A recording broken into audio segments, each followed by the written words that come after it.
help us keep it going. Every listen, like, and subscription to The Unfolding presented by the Loveland Foundation helps us do more than just share powerful stories. It helps fund real therapy sessions for Black women and girls across the country. When you subscribe, you're not just supporting a podcast, you're helping us show funders that this work matters, that this community is growing, and mental health support deserves real investment. So if you've been moved by what you've heard, take a second, like, subscribe, and share. It is a small gesture that can make a generational impact.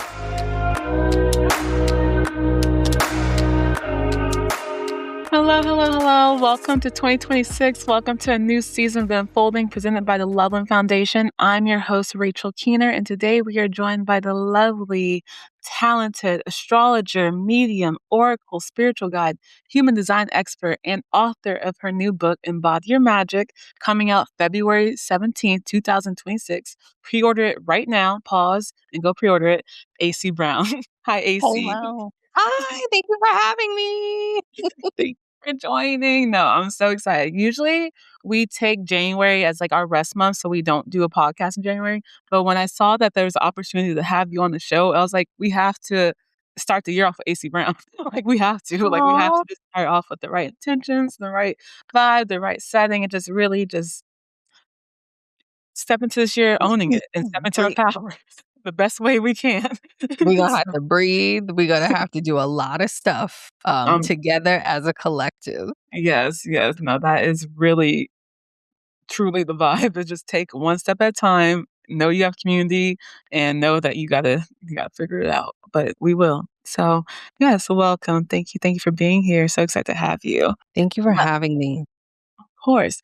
Well, we could just get into it. I figured most people know what an astrologer is, and they've seen that astrology has been such like a trending thing for the past couple of years, and just like how to manifest, how to like create the life you want, what's your sign, what's your moon, what's your rising. Like it's just this whole world that is kind of just coming into life that's been here since the beginning of time, honestly. But for you, how does astrology how does it become like a tool rather than a trend? Like how has it come into your life and how has it been useful to you?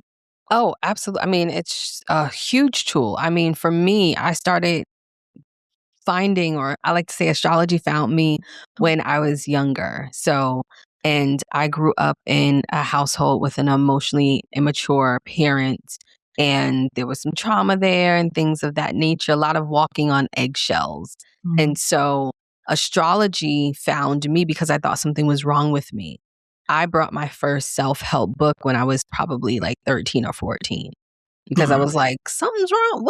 She says I'm lazy and I'm this and I'm that. So something must be wrong with me. So let me try and figure it out. And so I found astrology through my own self-discovery on trying to fix myself and trying to like fix what I was told I was and all of these things, and whether it was just not helpful, all of it. And so astrology helped me understand who I was. And then also on top of that, having the gift of sight, of, mediumship and prophetic dreams and all of that stuff, you also feel kind of weird too. And so astrology has always been a tool, especially in my formative years of my own self-development, of discovering why I do the things that I do. I started using it very early on in dating when I was, like I said, in high school. Like, well, I can't date this person because this book says that he gonna give me problems. And it was true. Mind way. It was true. And so that's how I discovered astrology, and that's how astrology came into my life. Mm-hmm. No, I love that. So much of even how I came into astrology was like this idea that I had to fix or change something about myself, or like how to like deeper understand like what I need to like fix, but like in doing my research on you and just talking to you, I learned that's not really the case at all. It's more so just about like knowing yourself and understanding your power and stepping into that. And when I saw that, I was kind of just like this like big like light bulb moment went off. I was like, oh, like I was like yes, not like I'm not the problem, but like there's something that like I need to like unlearn, or I need to discover, or need to like just like own about myself that like I was resistant towards and still am, but still like working through it now. But I feel like a lot of people come to astrology just seeking help seeking guidance, seeking like ways to like make sense of like their emotional patterns or their relationships or dating and stuff like that. But yeah, how do you approach like helping someone or like being, like you said, a human design expert or a spiritual guide? Like, how does that come into play with like your practice? Oh, it helps so much. Like I said, the mediumship and the psychic stuff, that was always a part of me. So I don't know a life of not seeing or knowing things about people or hearing stuff. So that was already like a check mark.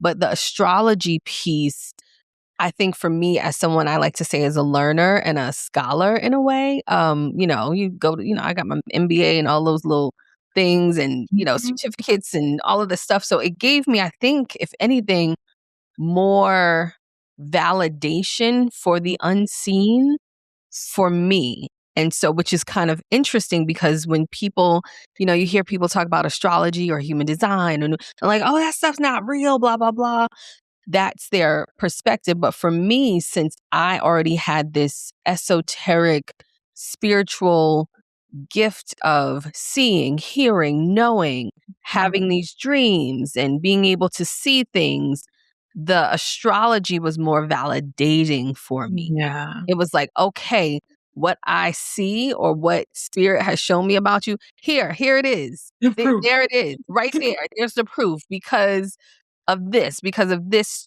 conjunction in your chart. And then you told me that this happened to you. Yes. But, so it just was more validating Mm. for me than anything for my visions that I would see about people or their not even their personality, but the things that they were going through. And I'm like, that sounds like you have an Aquarius moon. And then I would look up their chart. They had an Aquarius, so it was more validating. Yeah, it's like kind of like this pattern of like noticing and recognizing, and then also using that information to like explain or understand on a deeper level. Yes, Okay. just not just the pattern recognition, but just like you said, astrology, human design, they're tools. But as I talk about in my book, it's 80% accurate. We live in the 20%. Ooh. You know, you were born at a specific time. The Mhm. stars literally aligned specifically for you when you were born in the time when you came out of your mother's womb. And the stars were in their place. And so that is such a healing tool for you to have, for the clients that I work with to have, to know that you are handcrafted. Yeah. Mm. It's kind of it gives this like sense of like comfort almost of like there's a reason why I'm here, or there's like the Yes. sense of like belonging and like the sense of like, okay, like of everything to happen, I happen to be here. So that can't be by mistake or by In accident. this time, in this era, Yes. in everything. And that's one of the things that I'm so passionate about with the work that I do. I always say I teach people how to play the cards that they've been dealt. Ooh, yeah. Because we've all been dealt a set of cards. We all have our hand to play, and we got to play it the best way possible. And Mm. it might not look like somebody else's hand, but your hand can be played to the maximum capacity, whatever that looks like for you. And I use those tools and my gifting to help people do that. I really love that. And everything about this seems so like, what's the word I'm looking for? Synchronicity almost, where it's just like, Mhm. everything's like aligning in a sense because every year, my friends and I do like the word of the year that we're trying to use for like how to embody, like what we want to embody for 2026. And so I've been going back and forth between two words. And I'm hoping to use this time with you to figure out which word I'm going to lean into. Okay. But it's like either power or movement. Um, and Mm. like this idea for power, it kind of came to me like, I just want to like know what my power is, how I step into it and how I live it and how I like am able to like make choices that honor my power, honor like who I am as a person. And then movement is kind of just like this, I have this like big fear and insecurity over being stagnant and being stuck. And like this idea of like I need to be constantly moving in order to feel like I'm like progressing in a way, but not in the sense of like I'm trying to like it's not from like a place like hate or like self like like, I just want the best for myself in a sense, and I wanna give myself the best chance by, like and think that sometimes I just need to be moving in a way that, like, reminds me to, like, give myself the best chance I can possibly have, if that makes sense. Okay. So I don't want you to look at moving in that capacity. I want you to maybe lean into the word of progress, Mm, because movement, you could move around in a circle and go nowhere. yeah.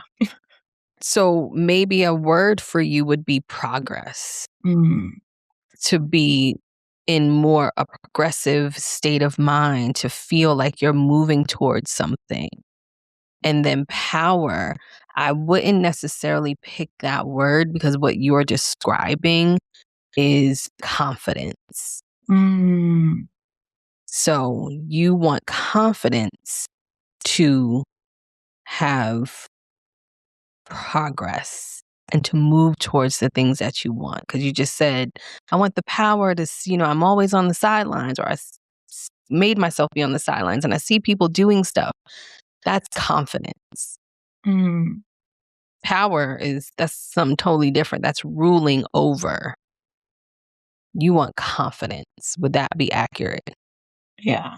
No, and that's the word that keeps always coming up. And I'm just like, "Yeah, okay, cool," but then, like, what does that look like in practice? And so, seeing like, having you, like, lay it out in that way, it makes so much more sense in the sense of, like, the things I'm looking after to come from, like, confidence and, like, truly just not even overcoming fear, but just doing things if I'm scared anyways, just, like, taking that risk or betting on Yeah, myself or that's confidence. yeah, it's confidence. That's confidence. That's what I'm saying. That's confidence. Yeah. Confidence. So I would say a word that would probably sum up both is trust. Maybe that can be your word for the year. Trust. To trust yourself, to trust what you want to do, to trust that you'll make the right decisions, that you have the wherewithal to progress, all of those things. So maybe trust would be a word that can be your 2026. 2026, trust. Do like trust. I feel like that will come up a lot in my life is just trusting my intuition, trusting myself, trusting my community. So, yeah, okay. I see how you do what you do. Thank you, AC.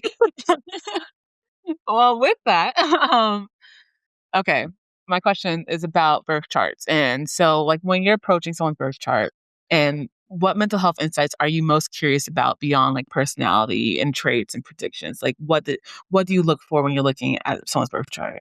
Well, I'm definitely looking at those markers, the sixth house, the eighth house, and the 12th house, Mhm. which everybody calls them different things, but I call them the mental health houses. Like the The eighth, 12th?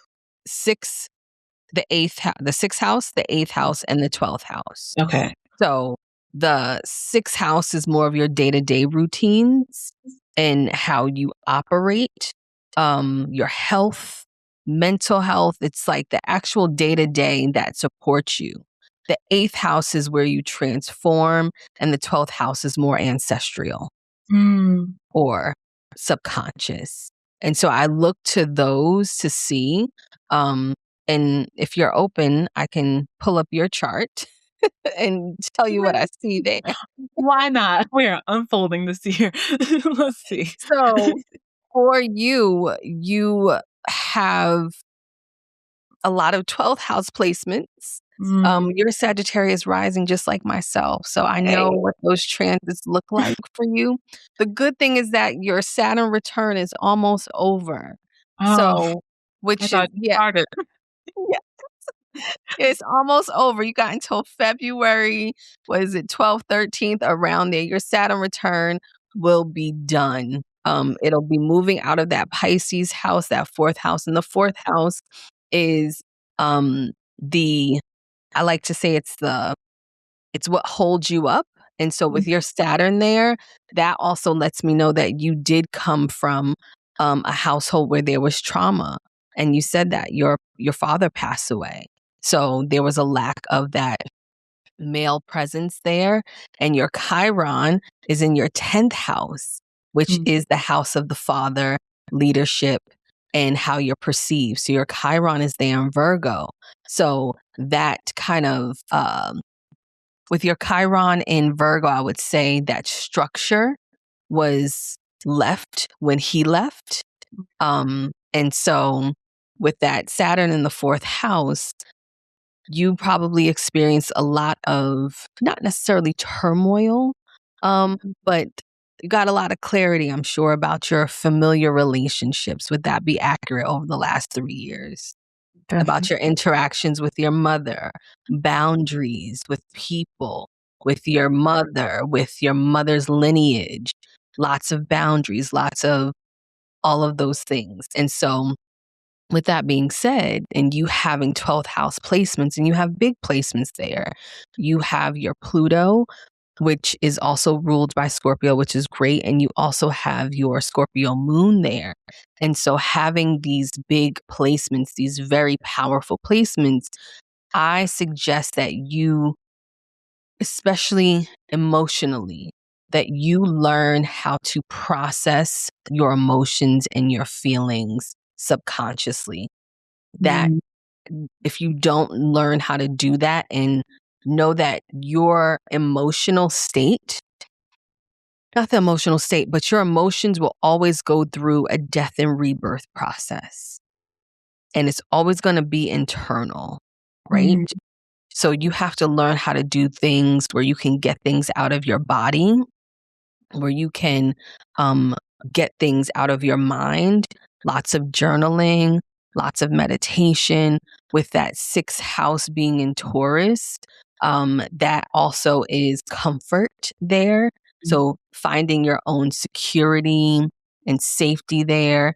And with your 8th house being in Cancer, being ruled by Cancer, you have to figure out ways to nurture yourself as well and figure out what nourishment looks like for you. The same for your 6th house.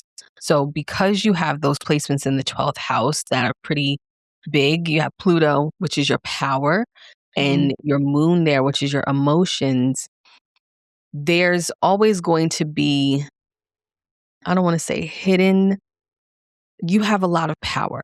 And I'll say this when I see Pluto in the 12th house for people, because you have a lot of power. One of the things that you need to watch out for is, I'm sure you get confused when you fall out with friends and why it happened. And you have to understand that you have a powerful presence and a powerful energy. And sometimes people don't know necessarily how to take that.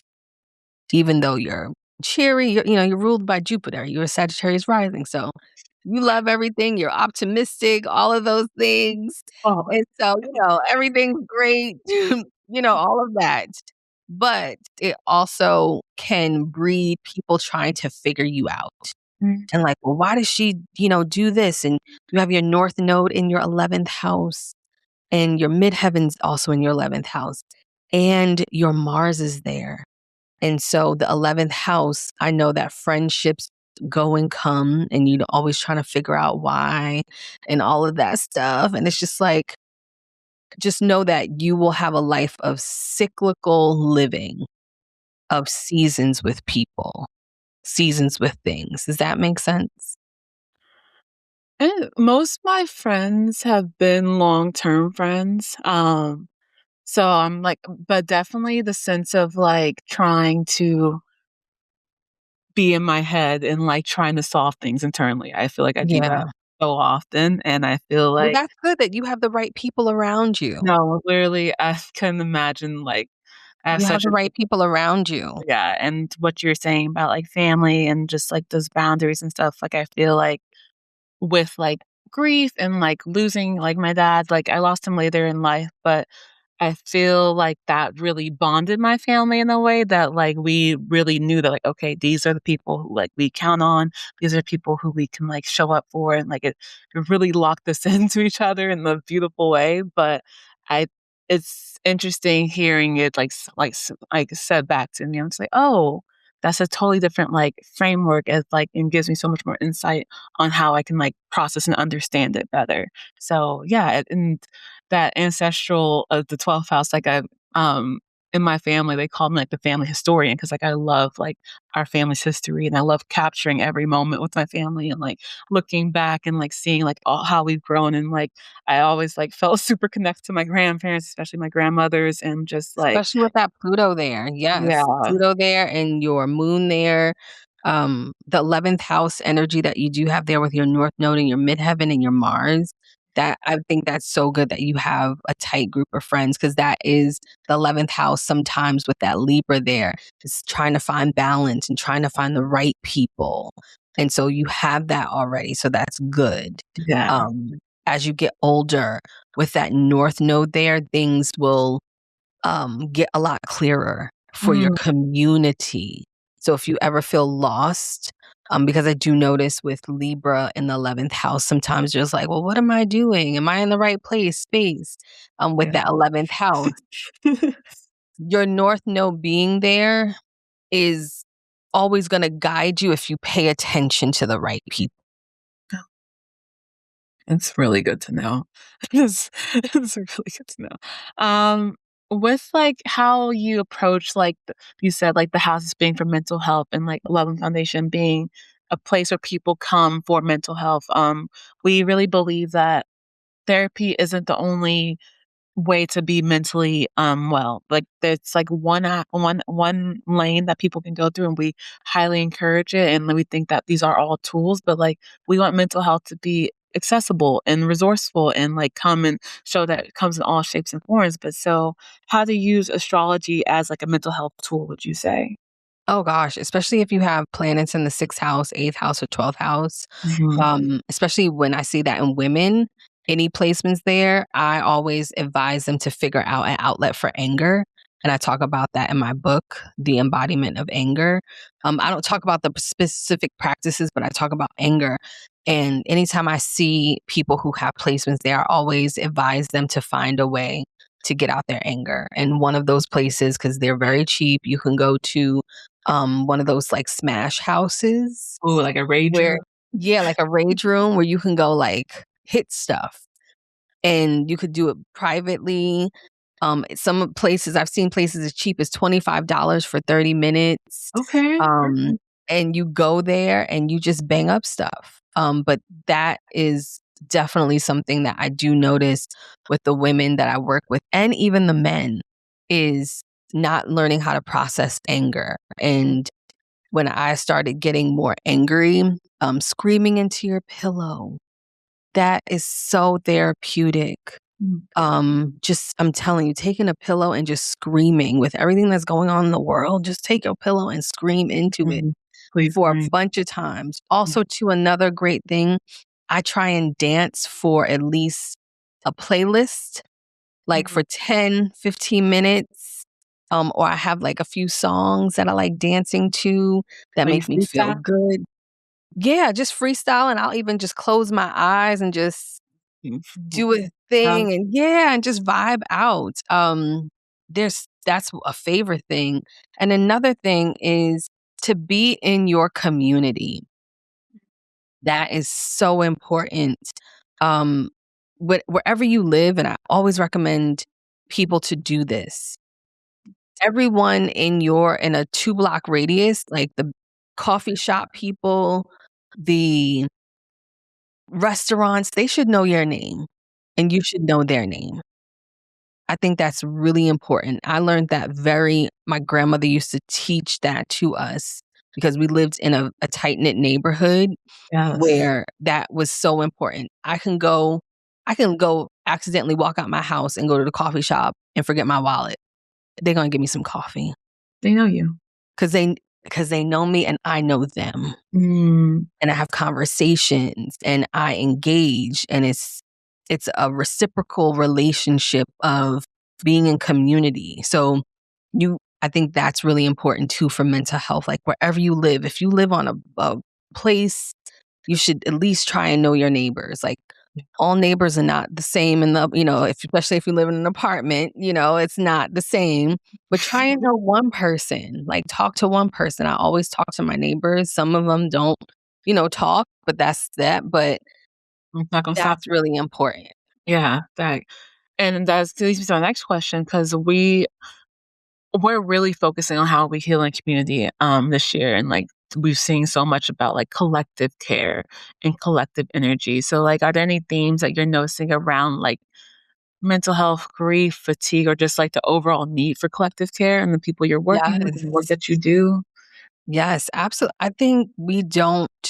There was I don't know his name. He's a doctor. I think he might be a psychotherapist. But I really don't believe that we truly grasp the effects that 2020 had on us. Yes. It it was the first time in our lifetime that we experienced something that we actually didn't know what was happening. Mhm. And so, because we live in a capitalistic society, it was just like, all right, it's over. Take your mask off. Let's try and get back to normal. And it's just like, no, we can't do that. And so, Mhm. what I truly predict and what I'm seeing clients is there's two camps: Mhm. people who are ready to do the work and ready to like release and get all of these things out of them and heal and grow and live their like most authentic thriving lives, and there's everyone else who's trying to hold on to the past. And that's going to be a huge problem because everyone needs to be on the same page. And I don't know how old you were, but you probably were. How old were you when Obama got elected the first time? I believe I was in 8th grade, Okay, so so you were in 8th grade. So you were still young. However, for myself as a millennial, older millennial especially, I just, came off of college and the economy flopped. Even though it was bad, my friends, we were in dead end job, not super dead end, but I was doing well, but not that well. Collectively, we had hope. I yes. never forget that next day of the election, I went to work in a suit. I ain't never wore a suit to work ever. You better show up. I was like, listen, my president is My president is black. My Lambo's blue. white. It's not gonna end. My president is black and everything is amazing. Like it felt collectively so healthy, regardless of what you feel about his terms or anything. Collectively, we had hope. Yeah. Now, go to 2024. The day after, when I went to the coffee shop where I go every day and I know all Mhm. the girls' names, I was crying ordering my coffee. Why? Because all of those young ladies are in college and they are between the ages of 20 and 25. Yeah. And I said, I'm upset for you all. And I told them, I said, please, please, please protect your womb, protect your, like, I was like, damn, like, this is shitty. Excuse my Yeah. language. Oh, this You is have to say horrible for it. you.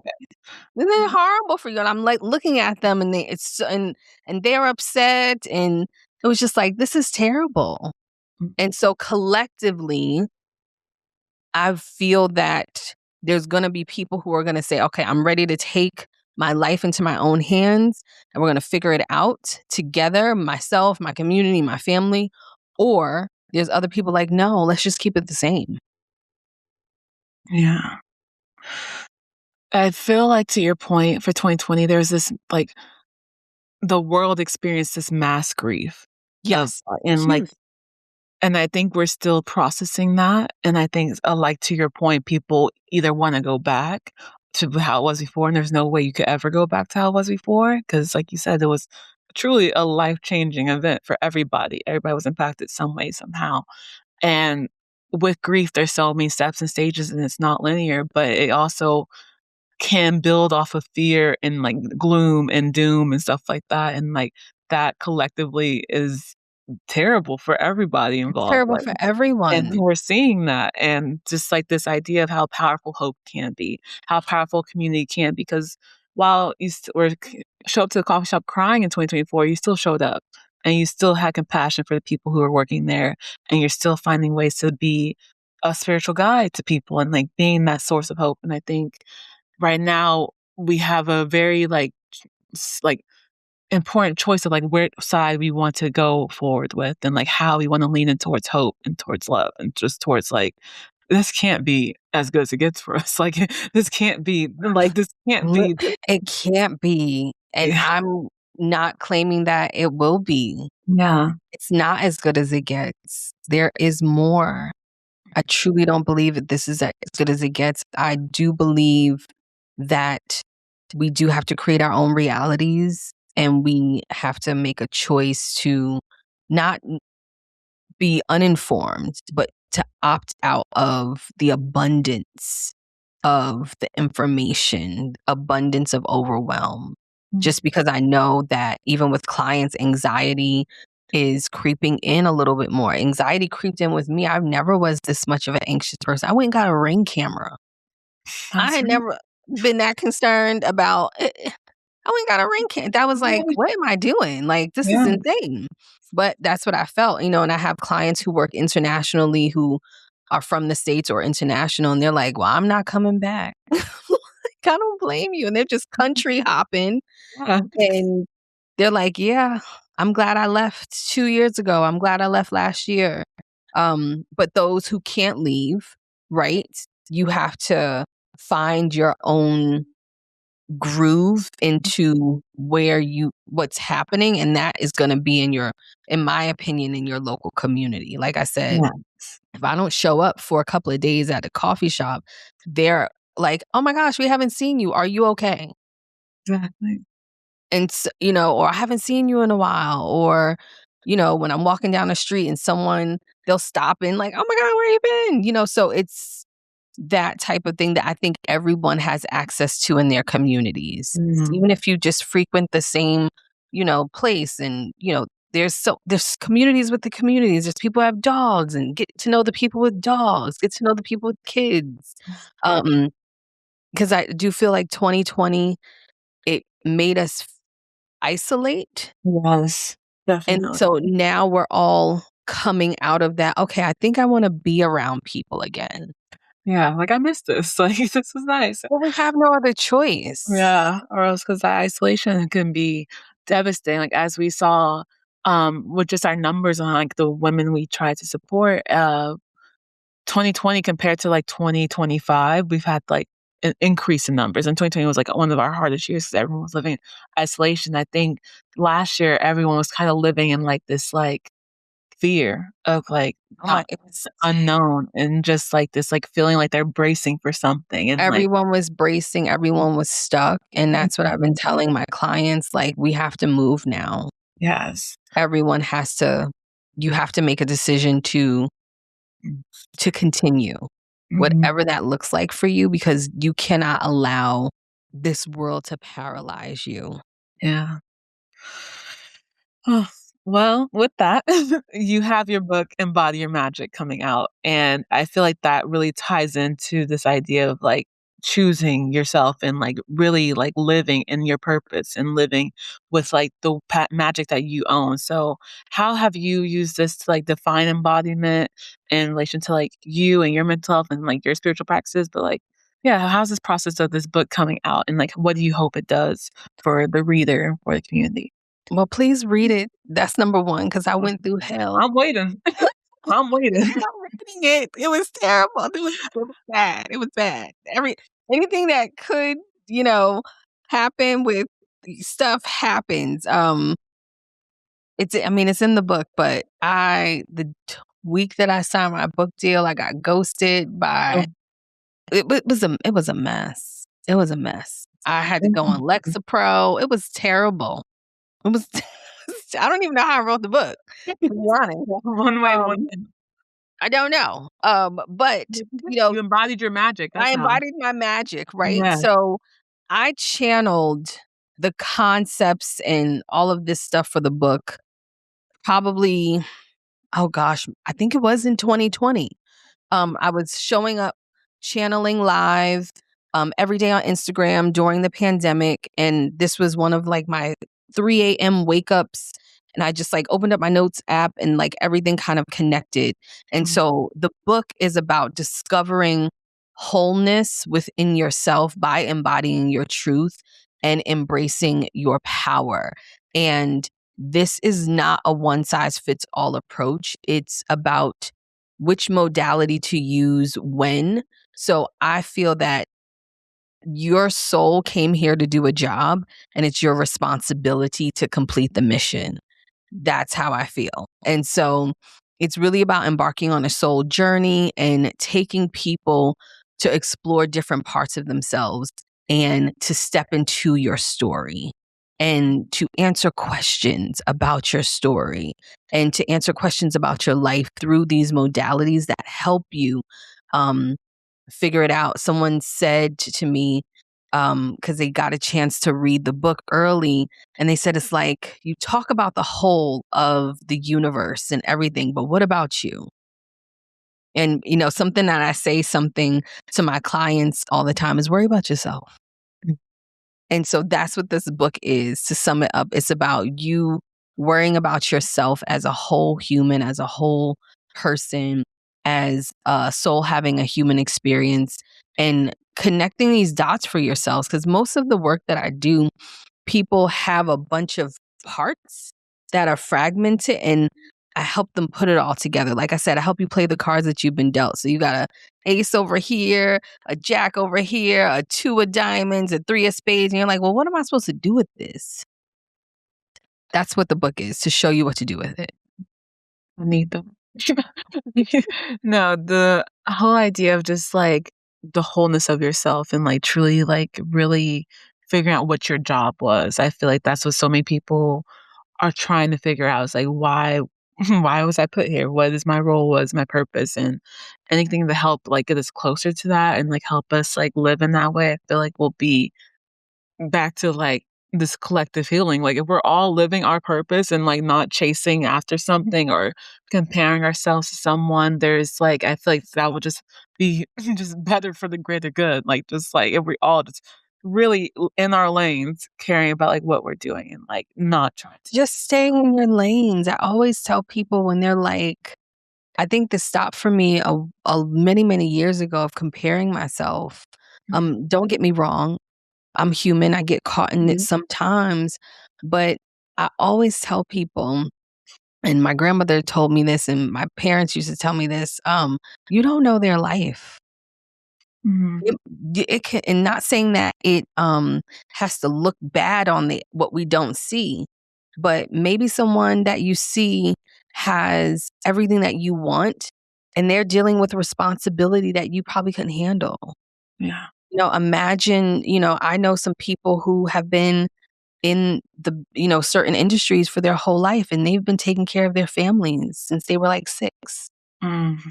Like imagine that. Imagine being the breadwinner as a 6-year-old or a 7-year-old in the entertainment industry and you've been taking care of your whole family forever. Like I don't want that. I truly can't I imagine. couldn't do that. I couldn't Yeah. imagine that.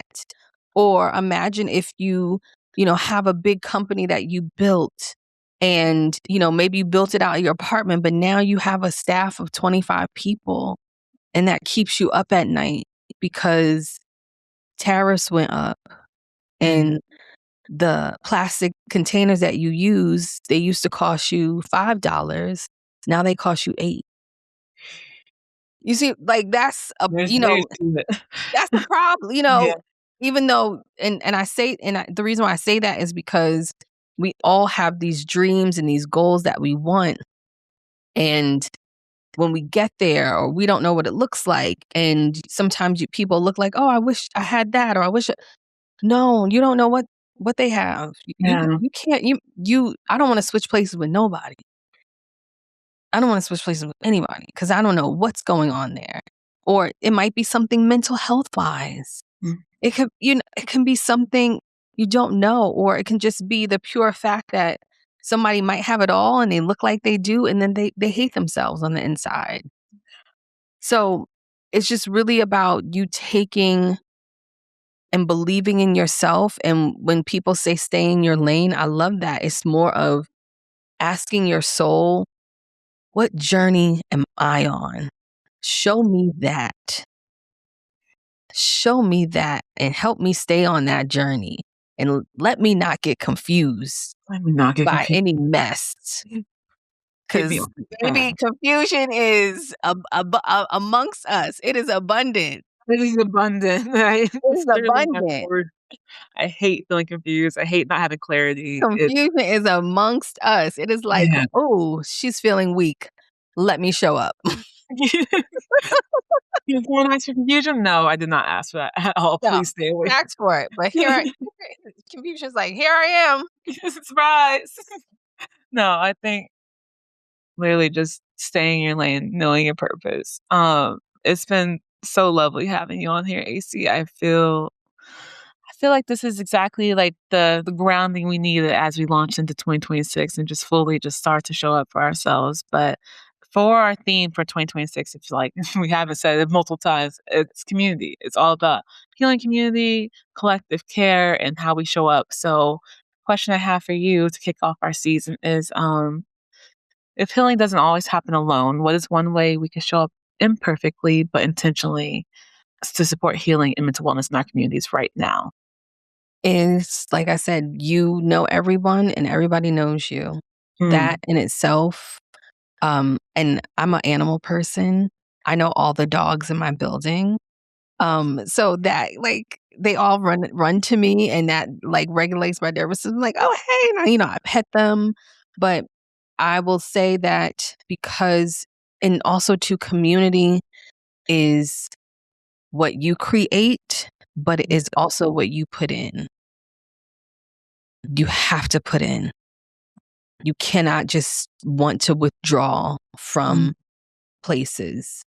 That's disrespectful. You have to make deposits, and make deposits because out of the sheer kindness of your heart, not with any expectation.